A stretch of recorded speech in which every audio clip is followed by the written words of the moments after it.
안녕하십니까. 이번에 제가 발표할 논문은 Dexterous Imitation Made Easy, 줄여서 DIM이라고 하는 이크라 2023년에 올라온 논문입니다. 이제 이 논문은 이제 NIU에서 낸 논문인데, 이제 1저자분께서는 따로 정보가 별로 없어서, 이제 저자분 중에서 좀 유명하신 분 중에 이제 레렐 핀토라는 분이 있으셔서 이제 이분에 대한 정보를 좀 가져왔습니다. 그래서 이제 뉴욕 대학교 조교수 분이신데 이제 뭐 비주얼 RL 쪽도 했다고 하고 예전에는 좀 강학습 좀 적인 부분을 많이 연구를 하셨다고 하는데 이제 작년에 낸 논문들을 보면 거의 다 이제 손으로 특정 태스크를 수행한다거나 아니면 그 매니플레이터를 사용하는 좀 리얼 월드에서의 연구를 많이 수행하는 것으로 보입니다. 네, 그래서 이제 논문 순서는 다음과 같이 발표 순서는 이제 다음과 같이 논문 목차를 따라가려고 합니다. 그래서 이 논문에 들어가기 앞서서 이제 용어 정리를 하나 하고 가자면 이제 논문 제목에서 덱스트러스라는 게 나오는데 이 덱스트러스 매니플레이션이 뭐냐 하면 이제 간단하게 이제 손 형태의 로봇을 제어하는 태스크들을 이제 웬만하면 다 덱스트러스라는 이름을 붙여서 이제 명명을 합니다. 그래서 이제 뭐 아래 보이는 것처럼 여러 형태의 다양한 형태의 물체를 이제 문제없이 쥔다거나 아니면 손바닥 위에 있는 물체를 원하는 방향으로 회전시킨다거나 뭐 이런 식으로 이제 여러 가지 태스크를 이제 손으로 수행하는 그런 연구들이 진행이 되고 있습니다. 근데 이제 보통 이런 연구를 진행할 때 사용하는 게 강학습인데 이제 이 손을 사용하다 보니까 결국 손의 이제 동작을 모방하려다 보면 이제 결국 이 손의 관절들을 전부 다 표현을 해야 하는데 그러다 보니까 이제 액션으로 획득을 해야 하는 액션의 스페이스가 너무 커서 그냥 단순히 강학습을 하면 좀 학습을 하는데 어려움이 있다고 합니다. 그래서 이제 이미테이션 러닝을 사용하는 경우가 있습니다. 그래서 이 로보틱스 분야에서 이미테이션 러닝을 할 때 어떻게 데이터를 수집하냐에 대해서 조금 가져와 봤는데, 이제 위에 있는 것처럼 그냥 실제로 사람이 손으로 이제 매니플레이터를 움직이는 방식으로 이제 데이터를 수집을 할 수도 있고, 아래처럼 이제 VR을 쓰는 방식도 있다라고 논문에서는 이 두 가지를 설명을 하고 있습니다. 근데 이제 이 매니플레이터는 크게 문제가 없는데, 이제 16자유도 이상의 손을 이제 제어를 하는데 이런 방식을 사용하기에는 어려움이 있다라고 설명을 하고 있습니다. 그래서 이 덱스트러스 매니플레이션이라는 태스크에서는 주로 이렇게 사이버 글러브라고 명명하는 이런 센서가 붙어 있는 장갑 형태의 디바이스를 많이 쓰는데 이제 결국 얘네는 장갑에다가 센서 달아서 이제 손의 포즈를 데이터로 변환하는 그런 방식을 사용합니다. 근데 문제는 이제 너무 비싸기도 하고 이제 센서별로 캘리브레이션을 해줘야 한다는 점도 문제가 된다고 설명을 하고 있습니다. 그래서 이제 이건 제가 연구하고 있는 걸 좀 가져와 봤는데 이제 논문에서 제안하는 거는 결국 이제 손의 포즈는 이제 카메라 가지고도 이제 많이 예측을 할 수 있으니까 이렇게 예측된 카메라로 예측된 포즈로 이제 로봇을 제어할 수 있으면 이미테이션 러닝에 사용할 수 있는 데이터를 원활하게 수집할 수 있지 않나라는 그런 이제 문제 제기를 통해서 이 연구를 진행했다고 합니다. 그래서 이제 related works는 세 가지가 있는데 일단 첫 번째로 핸드 포즈 에스티메이션을 위해서 이제 논문에서 사용한 라이브러리 중에 하나인 이제 미디어 파이프라는 라이브러리에 대해서 말씀드리려고 합니다. 이제 얘는 구글에서 지금 제공하고 있는 파이썬 라이브러리인데 이제 얘를 쓰면 여러 가지 항목이 있는데 그 중에서 손의 포즈를 이제 예측할 수 있는 함수가 있습니다. 그래서 여기 보이는 것처럼 손가락의 관절이나 손목의 위치를 이제 예측하는 방식으로 포즈를 예측을 하는데 이제 여기서 그려지는 이 점들을 랜드마크라고 이제 명명을 합니다. 그래서 이제 이 랜드마크별로 이제 인덱싱이 돼 있어서 원하는 손가락의 포즈를 이제 가져다 쓸 수 있는 방식이 있고 그리고 이제 이게 특이한 게 결국 2D 이미지를 사용을 한 건데 이게 이렇게 각각의 좌표 값을 받아오면 3D 값으로 반환이 되는 걸 확인을 할 수가 있습니다. 그래서 이제 이걸 확인을 해보면 첫 번째 두 개의 값은 이미지 기준의 XY 좌표가 되는데 이제 마지막 세 번째 값 같은 경우는 결국 이 손의 베이스 포인트가 이 손목에 있는 이 랜드마크가 되는데 이제 이 랜드마크를 기준으로 상대적인 깊이 값을 반환을 하게 됩니다. 근데 문제는 이 상대적인 깊이 값이 좀 많이 부정확한 문제가 있어서 실제로 얘를 3차원의 프로젝션을 시켜보면 좀 오차가 큰 편이라고 볼 수 있습니다. 그리고 이 두 번째로는 논문에서 사용한 이미테이션 러닝 알고리즘에 대해서 간단하게 짚고 넘어가겠습니다. 일단 첫 번째는 이 비헤이비어 클로닝이라는 방식인데, 얘는 쉽게 말하면 이제 결국 샘플을 통해서 스테이트랑 액션을 한 세트로 해서 이제 여러 개의 샘플을 받을 수가 있을 건데, 그렇게 하면 이제 스테이트를 인풋으로 넣고 이제 아웃풋으로 나온 액션이랑 이제 실제 이 매칭되어 있는 액션 간의 차이를 가지고 네트워크를 학습하는 방식으로 슈퍼바이즈드 러닝과 비슷한 방식으로 이 폴리시 네트워크를 학습하는 방식이라고 보시면 될 것 같습니다. 그리고 이제 니어리스트 네이버 같은 경우는 이제 학습을 하는 건 아니고 그 샘플링을 통해 받은 그 데이터들을 계속 수집을 해서 실제로 동작을 할 때는 이제 현재 상태에 대한 스테이트를 받았을 때 이 샘플링한 데이터 중에서 지금 받은 스테이트랑 가장 유사한 스테이트를 찾아서 그 스테이트에 해당하는 액션 값을 반환하는 방식입니다. 근데 이제 이게 한 개만 가장 가까운 값만 받을 수도 있고, 이 그림처럼 이제 가장 가까운 KA 값을 받아서 이제 얘네가 반환하는 액션의 평균 값을 액션으로 가져온다라는 방식의 K 니어리스트 네이버라는 방식도 있습니다. 그리고 이제 이 비헤이비어 클로닝 같은 경우는 네트워크를 고정된 네트워크를 학습하다 보니까 결국 이제 파라미터가 고정돼 있어서 그냥 파라미터릭이라고 그 분류를 하기도 하고, 이제 니어리스트 네이버 같은 경우는 결국 샘플이 늘어날 때마다 용량이 커지는 거다 보니까 노 파라미터릭 이제 모델이라고 분류를 합니다. 마지막으로는 이제 이미테이션 러닝을 강화학습에 접목한 모델로서 이제 DAPG라는 모델을 논문에서 설명을 하고 있는데, 이제 얘도 간단하게 설명을 하면 이제 그 데몬스트레이션을 통해서 수집한 데이터랑 이제 데이터를 통해서 로스를 계산을 할 수가 있을 거고, 그 다음에 실제 학습에서 강화학습에서 사용한 로스가 있을 건데, 결국 이제 이 DAPG라는 건 이 두 개의 로스를 이제 웨이티드 썸을 해서 결국 학습을 할 때 이 데몬스트레이션으로 획득한 데이터를 같이 반영을 하겠다라는 겁니다. 근데 이게 학습이 계속 진행이 되는데 이제 이 데몬스트레이션 로스를 계속 사용을 하면 결국 이게 학습에 안 좋은 영향을 끼칠 수도 있다라고 해서 이제 학습이 진행될수록 이제 이 데몬스트레이션 로스의 가중치가 0에 가까워지도록 이제 설정을 한다고 합니다.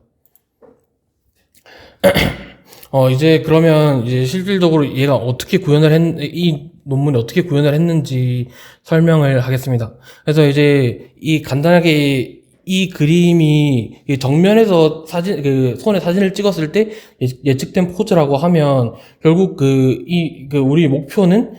이렇게 이 손가락 끝에 있는 이 이미지에서 획득한 좌표를 실제로 이 로봇에서 어떻게 투영을 할 건지를 이제 구성을 해야 합니다. 근데 이제 문제는 아까 말씀드렸던 것처럼 이 미디어 파이프의 Z축 좌표가 많이 부정확하다는 점이 문제점으로 뽑혔습니다. 그래서 이제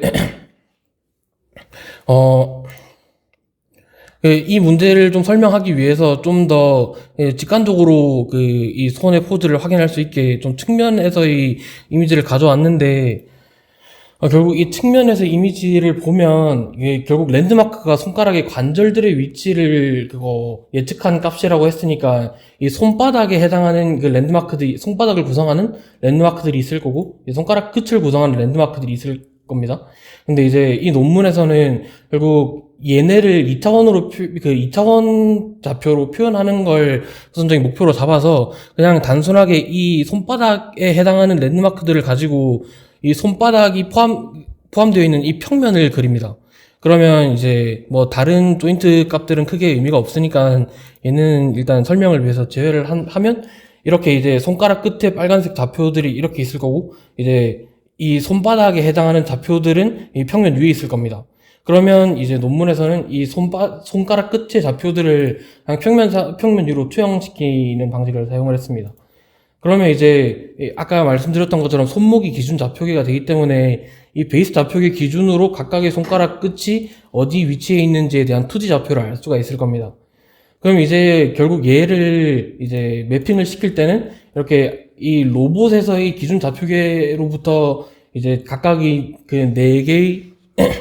네 포인트의 이 좌표를 이제 투영을 시킬 수 있을 겁니다. 근데 이 논문에서는 여기서 이 Z축을 계산을 해야 그, 그 3차원 좌표를 예측할 수 있기 때문에 그냥 단순히 4개의 값들을 그 고정된 높이만큼 시프트 시키는 방식으로 3차원 좌표를 만든다고 설명을 했습니다.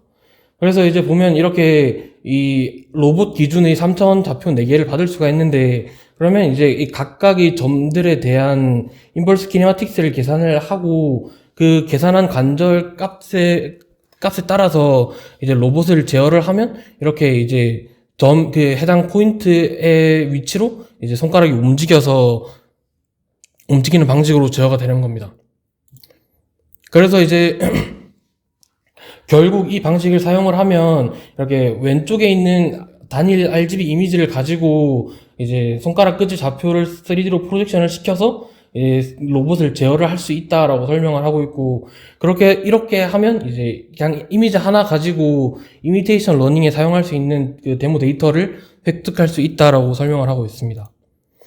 그리고 그 실험 부분에 들어가기 앞서서 이미테이션 러닝 쪽에서 이제 한 가지 더 짚고 넘어가자면, 일단 이 이미테이션 러닝에서 이제 그 저자가 언급을 한 게 이제 단순히 그냥 그 상호작용하는 오브젝트의 스테이트랑 이제 손가락 끝의 좌표들만 가지고 스테이트를 구성하는 이 스테이트 베이스드 방식이랑 이거랑 별개로 이제 그 로봇의 RGB 이미지를 인풋으로 넣는 방식으로 약간 그 학습을 하는 그 이미지 베이스드 방식의 두 가지를 제안을 했습니다. 그래서 이제 스테이트 베이스드 방식은 말씀드렸던 것처럼 오브젝트의 위치랑 이제 손가락 끝의 위치에 대한 정보들을 인풋으로 넣는 거고, 이미지 베이스드 같은 경우는 그냥 이제 인코더에다가 이 이미지 데이터를 넣었을 때 나오는 피처 맵을 가지고 이제 학습을 진행하는 방식을 사용했다고 합니다. 그래서 이제 실험 부분에 들어가서 이제 실험에 사용한 태스크 3가지에 대해 설명을 해드리겠습니다. 일단 첫 번째는 이 플리핑이라고 그냥 이렇게 평면 형태의 물체를 뒤집는 건데, 그래서 이제 성공 기준은 그냥 1분 안에 이 뒤집는 걸 성공을 해서 이 평면의 중심과 손바닥의 중심이 2cm 이상 벗어나지 않게 뒤집으면 성공이라고 설명을 합니다. 그리고 이제 두 번째는 스피닝 태스크인데, 얘는 3갈래로 나뉜 손잡이를 회전을 시켜서 1분 안에 120도 이상 회전을 하면 성공이라고 합니다. 그리고 마지막은 로테이션 태스크로 그냥 손바닥 위에 있는 블럭을 1분 안에 90도 이상 회전시키면 성공으로 기준을 잡았고, 그렇게 이 3가지 태스크에 대해서 이제 석세스 레이트를 평가하는 방식으로 실험을 진행했습니다. 그리고 이제 데이터 수집은 이제 그 5프레임 단위로 5Hz 단위로 이제 데이터를 수집을 하는데, 데이터의 구성은 아까 말씀드렸던 것처럼 이미지 베이스드 방식의 이미테이션 러닝을 하기 위해서 그 알레고로 핸드에 대한 RGB 이미지를 획득을 하고, 그 다음에 그 현재 상호작용하고 있는 그 물체에 대한 스테이트를 획득을 합니다. 리얼에서는 얘를 획득하기 위해서 그 오브젝트별로 전부 다 마커를 부착을 해놨습니다. 그리고 마지막으로 손가락 끝의 3차원 좌표도 이제 손가락 4개에 대해서 수집을 합니다. 그래서 이렇게 수집한 샘플 데이터 수는 리얼 월드에서는 30개를 수집을 했고, 그 시뮬레이션에서는 13개를 수집을 했습니다. 그리고 마지막으로 하드웨어는 이제 알레고랜드를 사용을 했고, 이제 데이터를 실시간으로 수집하기 위해서 로스랑 그 미디어 파이프 라이브러리를 사용을 했다고 합니다. 그래서 첫 번째로 이제 시뮬레이션에서의 평가를 이제 정리를 하겠습니다. 일단 시뮬레이션에서 사용한 모델은 앞에서 말씀드렸던 그 이미테이션 러닝 알고리즘인 비헤이비얼 클로닝이랑 그다음에 강학습 알고리즘 중 하나인 그 PPO를 사용을 했고, 이제 세 번째로는 그 비헤이비얼 클로닝으로 처음에 학습한 그 폴리시 네트워크를 이제 그 PPO로 파인 튜닝한 방식으로 새로운 네트워크를 만들었고, 마지막으로는 아까 말씀드렸던 DEPG 네트워크를 사용해서 학습을 진행했다고 합니다. 그래서 이제 시뮬레이션 결과를 보면, 일단 그 전체적인 이 3가지 태스크에 대한 전체적인 결과가 그래프로 다음과 같이 나오는데, 일단 그 여기서 특징적으로 볼 수 있는 게 그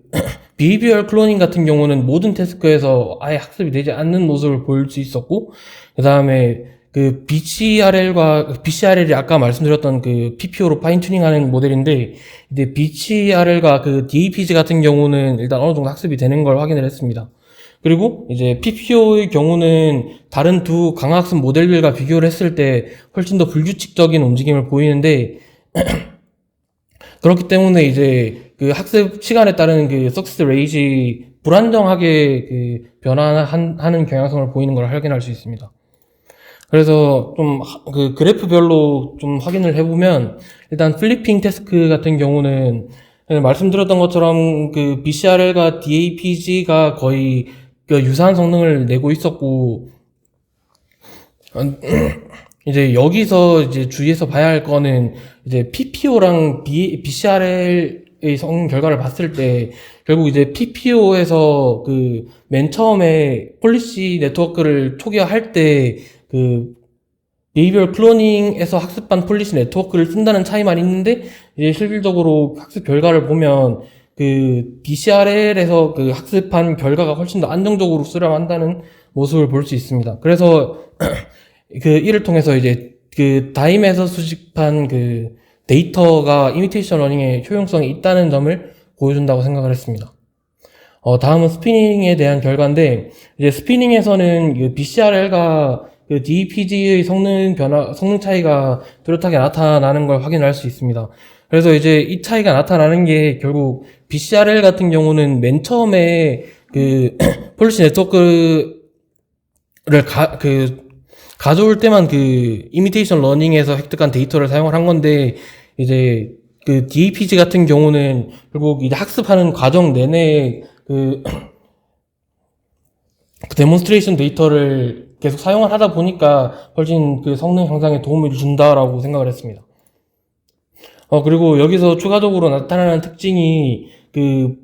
앞에서 보여드렸던 그래프와 다르게 그 PPO가 이제 일부 구간에서 그 DAPG보다 더 성능이 높게 나오는 구간이 있었는데, 이건 이제 그 학습 과정에서 그 중지랑 엄지손가락만 좀